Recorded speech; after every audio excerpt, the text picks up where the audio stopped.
Hello dear viewers, I hope all are fit and fine. This is Rohit Sarkar. Today I will discuss about was where. Actually, where to use was where with person. ওকে,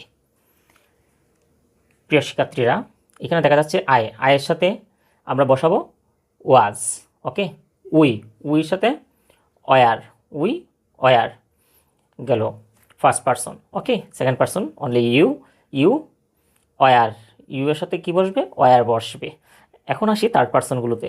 আমরা তা নিয়ে এর আগের ক্লাসে আলোচনা করেছি, এখন বিস্তারিত আলোচনা করার কোনো প্রয়োজন নেই। হির সাথে কি বলবো? হি ওয়াজ singular, she was. Okay, it was. Okay, they শুধু were, plural noun plural verb. Okay, আর any name. Okay, any name, যেমন রোহিত স্যার, আমি এখানে দিয়েছি রোহিত স্যার, তাহলে কি বসবে? ওয়াজ বসবে। যদি কামাল থাকতো ওয়াজ বসতো। Okay, thank you very much for watching the video.